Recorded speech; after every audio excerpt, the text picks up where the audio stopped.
The moment that you believe a person is out of your league, there are very high chances the person truly is out of your league. The moment that you need to change aspects from your true self to be with someone, it's already a mistake. Let's say in terms of friends, don't assume that the relationship is just gonna be you and her. You're gonna be the friend to our friends, the son to our parents. I feel like guys, we do a very big disservice on failing to communicate. I feel like it's normal for you to have clashes. Something that I think the guys we do really bad, in general, I'm not saying every guy, is failing to communicate your expectation to the other person. People tend to say, oh, just be you. The just be you is a very scary, So, starting with the biggest mistakes men make in dating. Like when it comes to overthinking or lack of confidence, those kind of stuff, or miscommunication, or failing to be clear also when it comes to intentions. So what do you have to say about that? I'd say in general, guys in general, I feel like it starts on the way we are raised. I feel like guys, we are raised with the mindset of not prioritizing ourselves. I feel like you've heard many times the saying, happy wife, happy life. Okay. We are taught to truly see ourselves as people without much need. And that this actually ends up affecting us in some stage of our lives. Because there is no way, I think, if it comes from my words alone, I would mislead people. So I'm looking mostly in the Christian perspective, which is something that I've contributed a lot in my success in dating. By the way, I haven't dated too much. I'm just saying that I have a decent understanding of the dating world. And I'm not bragging though, but yeah, I have a decent understanding. I'll say it's the way, guys, we see ourselves. It starts on our perception of ourselves that influences the way we interact with other people, the way we tend to choose our relationship. I feel like it's doomed from the start. If we say 1, 2, 3, 4, 5 mistakes that men make, like the biggest, like we have like 5 mistakes, like what's the biggest? Like let's list them. Like, I'd say no understanding their worth is numbers 1 in terms of order. I feel like everyone carries a certain value, and this is what actually sells us. I feel like, guys, we do a disfavor to ourselves or no understanding our worth. It's actually important for you to understand what you're worth. The second mistake is, guys, we don't end up working on ourselves enough. I mean psychologically, mentally, appearance as well, counts a lot. Though it's not actually very contemplated in guys, it's really important. Yeah. I'd say lastly, we don't tend to understand our target audience, which is females on this situation. We have very big biases that actually we still use it on day to day that affects how we deal with females. Oof. Well, to be honest, I've been trying to understand female, and I was told like, don't do that. Oh, yeah. It's just like if you don't try to at least understand them, at least like just 1%. How are you gonna get them? It's just like so difficult. Like that. At least that's what I think. No, it's challenging. It's challenging. I feel like it's good for you to understand your audience, the girl that you're planning to aim, rather than the group. It actually saves yourself the time, because I feel like every person is a different person. Yeah. So I'd rather know and try to understand the person I'm chasing after rather than girls in general. I feel like you're doing a disservice to yourself if you try to understand 5 girls at the same time. It's challenging. Although it's challenging, like that's what happened nowadays. Like people are managing people, like girls kind of at the same time dating 3, 5 guys, or guys as well. Talking to like it's very, very hard. But when it comes also to kind of chasing them, like also to getting validation, like how what do you think? Like what could be some mistakes that men could make, like when they are trying to get validation for women? Because you see a girl, you like her, you approach her, and what are the mistakes that some people make that girl will say, not valid? I'll say his number 0 is guys praising the girl rather than showing that you want her. Even me as a guy, if a girl approaches me and she's showing me like I'm the prize, like dealing with me with too many compliments, trying to worship me, it's a bit scary. It's like, ooh, guys, we tend to do it a lot. And some of the comments actually goes mostly on the way they look, which it makes them feel a bit weirded out.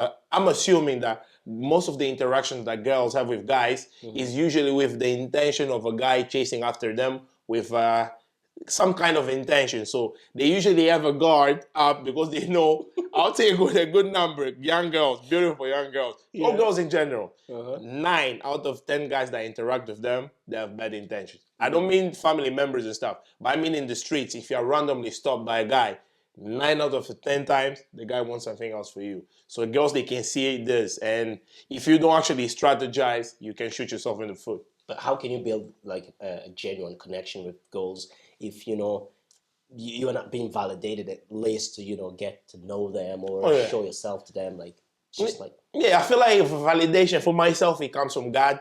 Validation doesn't come from other people. This is also a thing that I believe is a mistake. Validation doesn't come from a person that is not within yourself. I'd say validation is you knowing that, okay, I'm Rafael, I'm smart, I look this and that. You are very well dressed at the moment. Like what you said, like self-worth. Yeah, self-worth. Validation comes from you and from, I would say, from stuff beyond other people. I like to say myself, I'm a Christian, by the way, and I like to get my validation from God. Like, God loves me. It made me from His image, and according to God, I'm actually an amazing creature. So I don't put myself out there with the perspective that I'm a model or I'm looking for approval from girls. I already know my attributes. So I'm not necessarily looking for a person to give me a green light of, oh, you look good, and I know that I'm not attracted for certain groups of girls. It's actually normal. Yeah. Wow, no, that's great. That's great. But I agree. So, but what's the importance of like having tactics when it comes to also dating for men? For men, absolutely, absolutely. I've never been a female yet, so body language, communication, dressing well. Yeah, I'd say as you mentioned really well, there is no tactics without strategy. So it's really well for you to understand who you are targeting. So I'm not making general examples for if you are going to girls. I would say the crowds that I would go for. I'm a loud individual. I don't like loud girls. Unfortunately, I'm already too loud for myself even. So I go for quieter girls. And quieter girls, they tend to be a bit intimidated with my loud personality. So you need to understand the person that you're going after. You don't want to scare a person from the get-go. So you have to be a bit put together to show that I'm making the effort actually for you. I'm not doing it for myself because people tend to say, "Oh, just be you." The just be you is a very scary, is a very misleading thing. You shouldn't be you 100%. I've tried that. I've tried that. That's why I put Mr. Redman aside. With the be you is a scary. I changed my strategy. Now I divided Red and Rafa. So I'm Rafa, the nice guy. That's amazing. Red is the clown guy. Don't bring Red on the dating day ever, man. Don't bring He's gonna wear his Spider-Man pajama. Oh my God. When it comes to also being authentic, like without kind of overcompensating or trying to play games, like how can you kind of, using your strategy, right? And how can you show that you are not kind of playing games? Dating is a game, but how can you show like I'm not playing with your feelings and stuff like that? But I'd say start by being true to yourself. Understand who you are, what you like, what you dislike. As I mentioned a bit ago, I'm a loud person, so you need to know, okay, I'm loud, I'm not that tall, I'm average height, I'm muscular, I have a decent smile, I'm dark. You need to understand what you are and actually be comfortable within your skin, and that's gonna be the starting point. And also understand your target audience. There are girls from different countries, different shapes, and girls that have different tastes in general. I cannot chase after people that they don't find me attractive. It's good to understand what they're also chasing, so I'm not actually forcing myself into other people. Everyone is different, so being fine with yourself is the start. Understanding who you're chasing. If she appreciates who you are, go for it. If she doesn't, avoid it. There's no point of forcing yourself on people. Do you believe in this thing of kind of that dating is also a game? Like, what kind of game is it? Absolutely. A game. Dating is a game. It's a game. I feel like why? I feel like the fact that you have to strategize and play your moves right, it's a bit like chess. You need to play your moves right to actually achieve. Maybe I've been failing because I don't know how to play chess. I can't play chess as well. Being honest, I can't play chess as well, but I try to improve my social skills by actually getting to speak with girls more often And yeah, it's pretty much with what you have available, understand your target crowd, pull your moves properly, and the game is just the part that you need to be strategic and use what you have in your advantage and your disadvantage. I'm not good at chess. Let me not even pretend I'm not good at chess, but I'm Maybe good at you're football. good at football. I'm good at football, by the way. I'm very good at football. And with every sport, it comes a strategy. It comes with an aim as well. For the dating game, you're trying to secure a person that's going to accept you as you are, that is going to bring you wherever you want. For me, at least, is to bring me peace, family, a sense of value without necessarily material things. So you truly need to understand before you even put your feet down. Okay.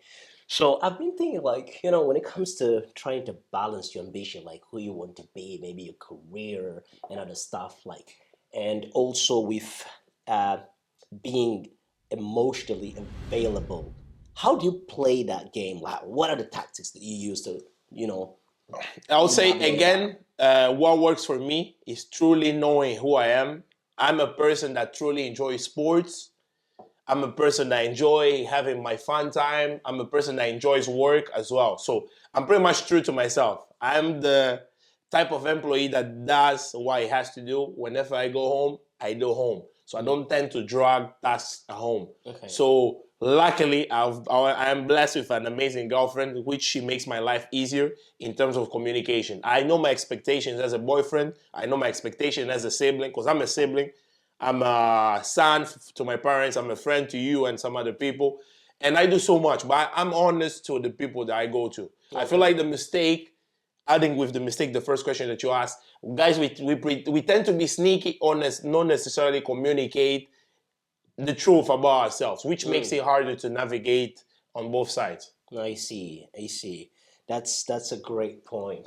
That's a great point. So it's just like by not being true to ourselves and understanding also our own limitations, right? And also understanding our roles that we play in life. Like, oh, here I'm an uncle, I'm gonna be available. Exactly. Here I'm at work, I'm gonna work. But what if you said you're blessed to have such an amazing girlfriend who understands you, you know, when you're working, when you're not, you know, when it comes to those girls that maybe when you're working, they don't care. They just want attention. They want you to be there. When they send you a message, they want, you know, some people even get phone calls while they're in a meeting.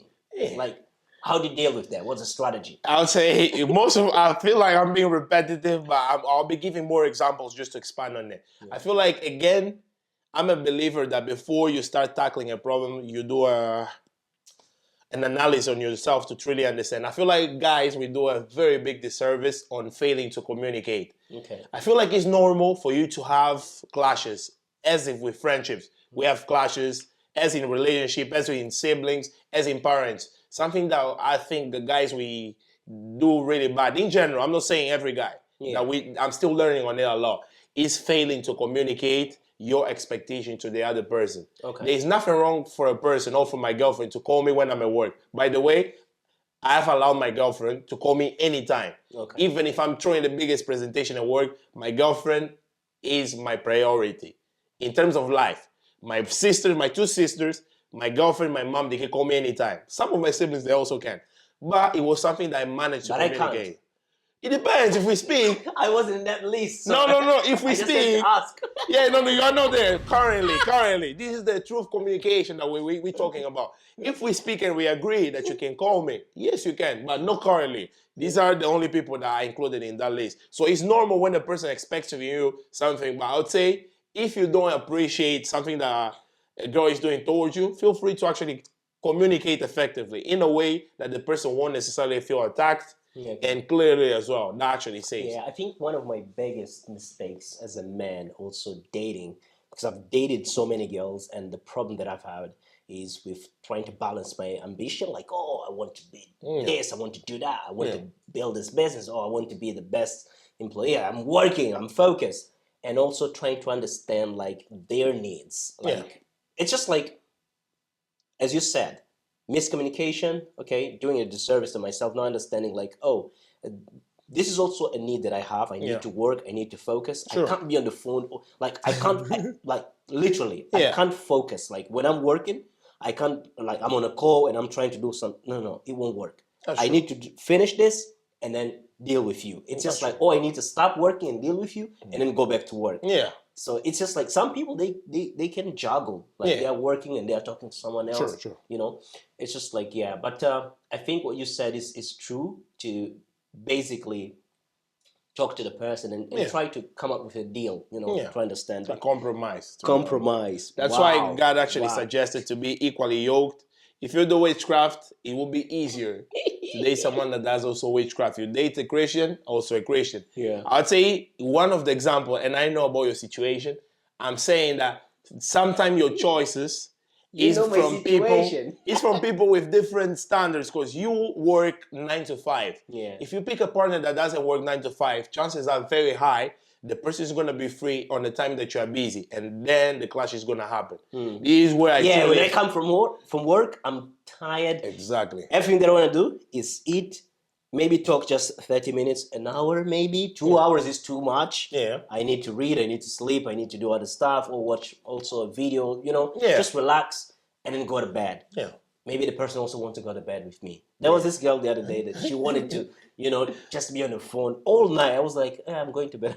After talking like for 3-5 hours, I'm going to bed, I'm going to sleep. Oh, I want to sleep with you on the phone. And I was like, see, I just said, okay. I just said with her. And I just put the phone there. And then I woke up, I saw the phone without battery. And I was like, okay.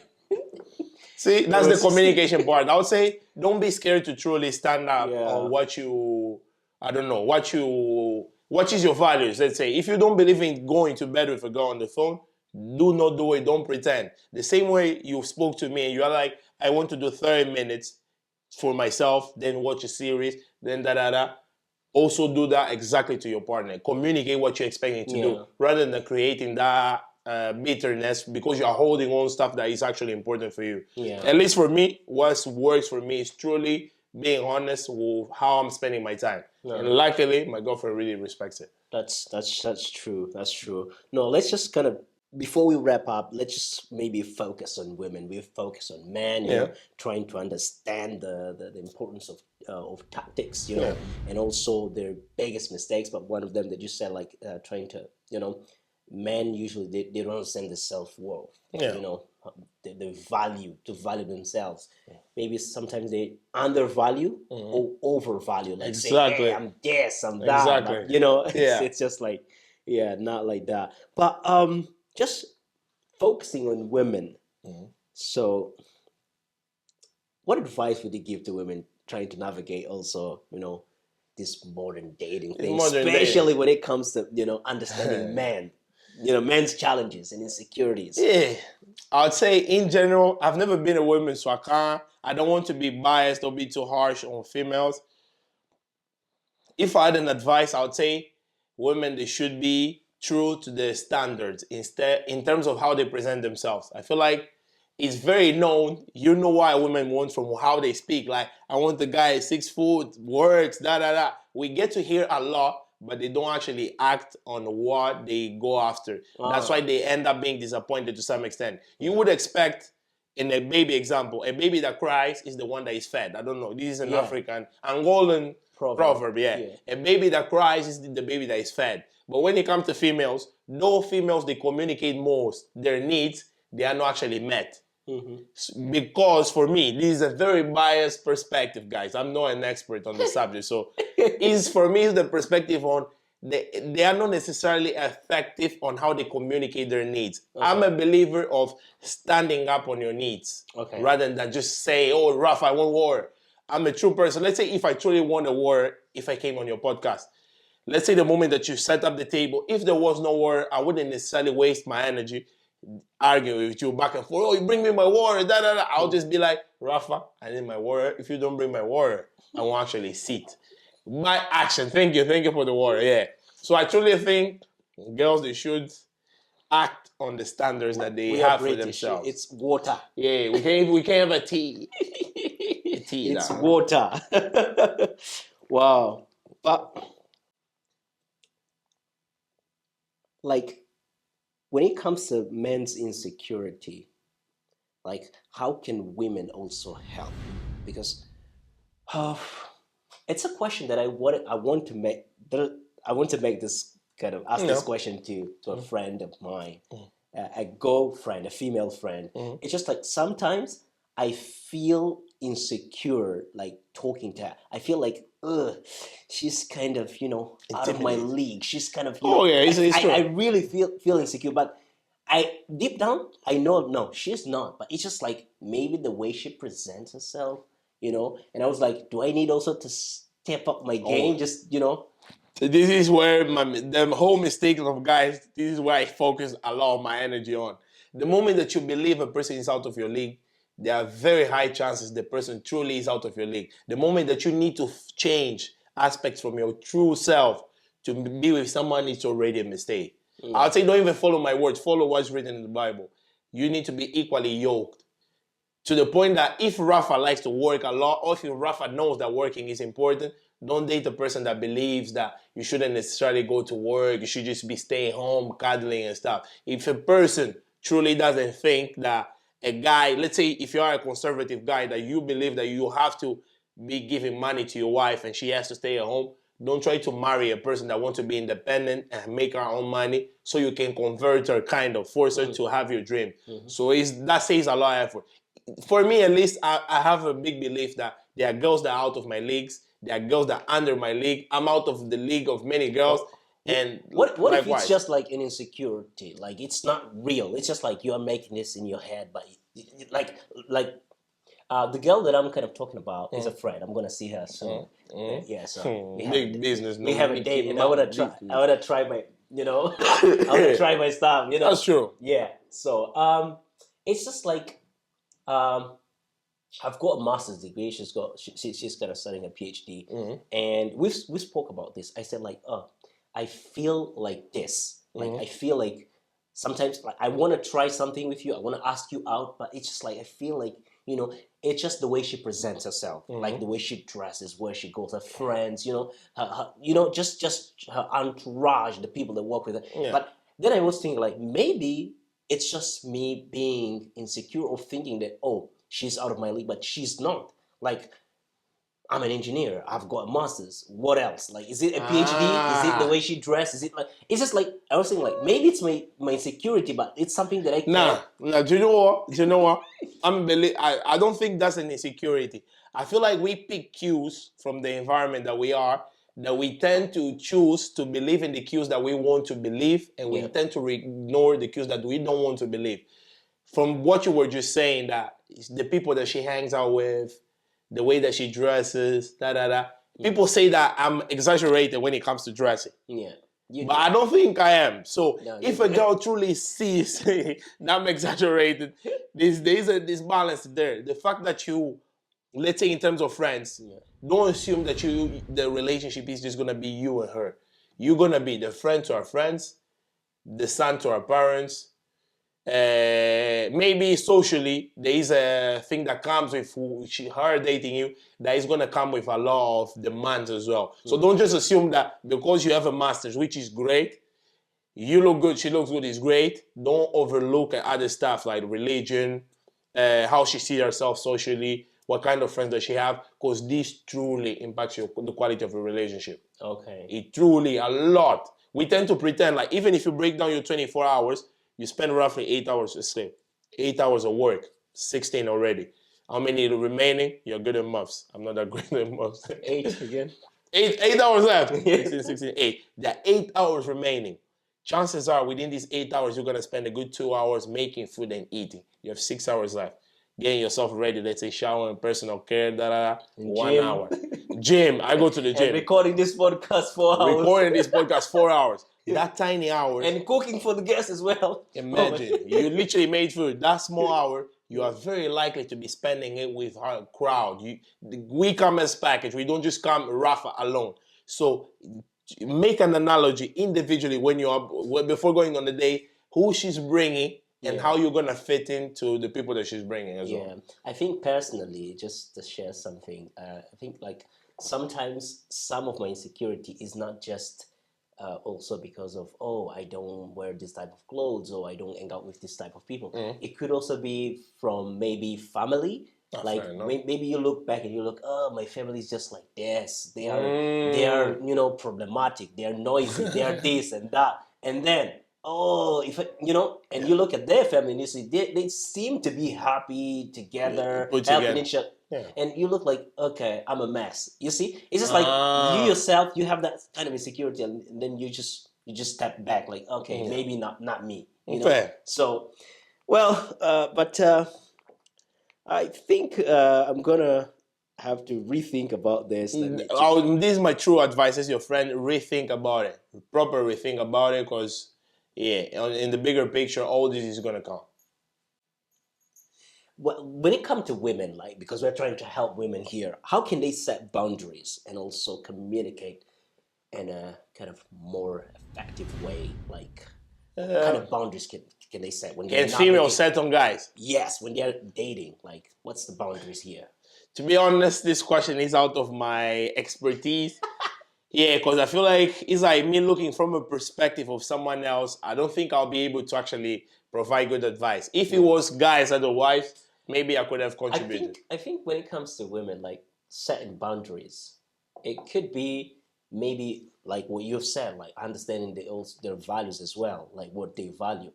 If something kind of goes out of like the boundaries that they have, like, I'm a Christian, so you are in that bubble as Christian, so anything that goes out of that, it's out of the boundary. So it's just kind of also understanding that, okay, my beliefs are here, but if I step out of this, it's not allowed. Maybe it could be, let's say, first date or other dates, just going to the guy's place and staying there together. It's just kind of those weird stuff. You know what? We're trying to help women as well. When it comes to this is actually a big gray area, because I've known couples that from the first date they met each other, they went to each other's place, and they are proper successful, which is a shock. I feel like it depends on how everyone approaches life.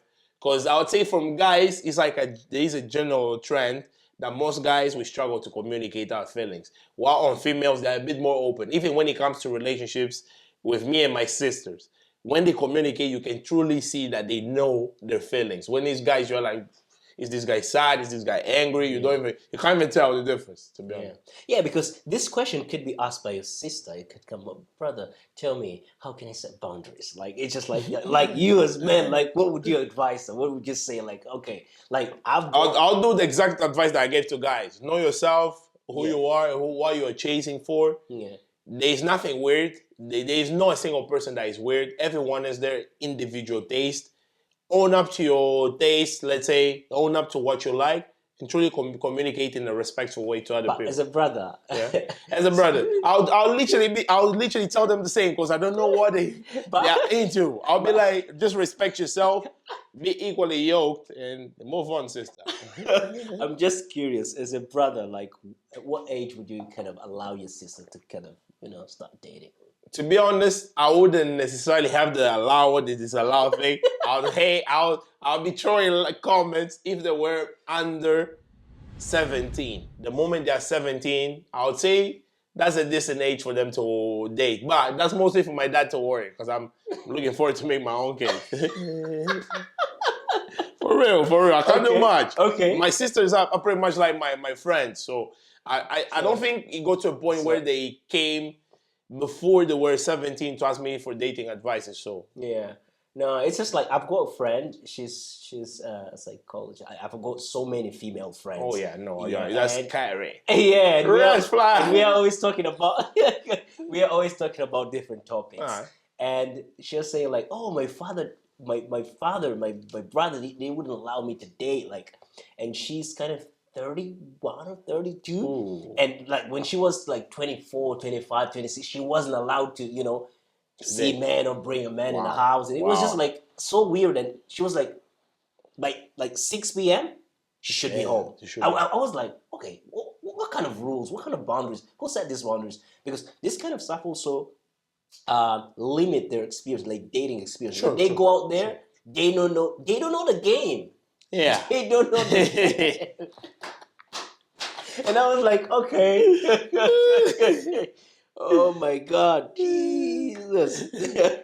No, it's wild. It's wild. There are people. I would say it's a case to case thing because there are people that they weren't exposed much. They still managed to have a good relationship. There are people that were exposed their entire life. They still managed.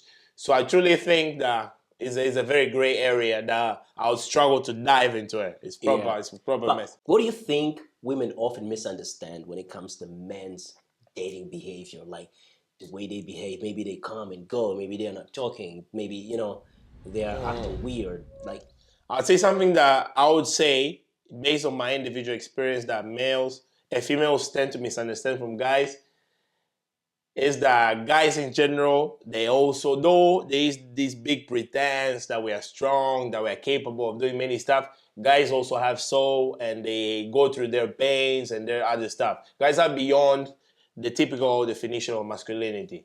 okay. Yeah, there's a lot that guys do in general. It's like That is what you're trying to overseen. say is that we are also human. Yeah, we are feelings. humans. Exactly. That you've laid it in a better way. We are humans. We have We feelings. have feelings. Yeah. We can cry. Oh yeah. So Oh yeah. it's just like sometimes we also go and say, Yeah. You find a girl that lets you cry though. Yeah. Find a girl that lets you cry and she really doesn't make fun of you. No, that's true. That's kind of a. But just to wrap up the discussion here, because this is basically an interview type of podcast. But Fernando, if you could give one universal piece of advice to men and women about dating, what would it be? I'd say, in general, even if it was to men, aliens, anyone, I'd say, try to know God. Try to know God. I feel like most of my awareness of myself came from God, and we are flawed individuals. Like we have flaws that we truly have to put ourselves. We need to look up to someone. Okay. And the only example that I've seen through my entire life that is a good example of great behavior is actually God. And the summary of how. What do you mean great behavior? Great behavior, like great behavior. yeah, great behavior in terms of how he presented himself, even when he came as a human, as Jesus Christ was Jesus Christ, because he truly loved God more than anything, and he loved other people, and not to disrespect Jesus Christ, but he's never kind of we know that. Yeah, he didn't date, but the standards of how he approaches people is great. Love God more than anyone else, and treat other people the way you would want to be treated. That saves. Did he have like female friends? Jesus Christ. I think he did. I think he did. Is it kind of as a Christian? Can you have female friends? Absolutely. Have female friends and communicate what you expect from female friends. Okay. One thing that also should guys on the foot is, guys, we struggle with honesty. Guys, let's be honest to girls and communicate. Fernando, if you could give one universal piece of advice to men and women about dating, what would it be? I would say I wouldn't give about dating. I would give about life, because this is going to impact the quality of your dating life. I'd say try to look for an example to actually look up to, that actually the example provides kind of a guidelines on how to go about dating. Follow God. God is I would say for myself, I understood from a good age that I have too many flaws, sorry.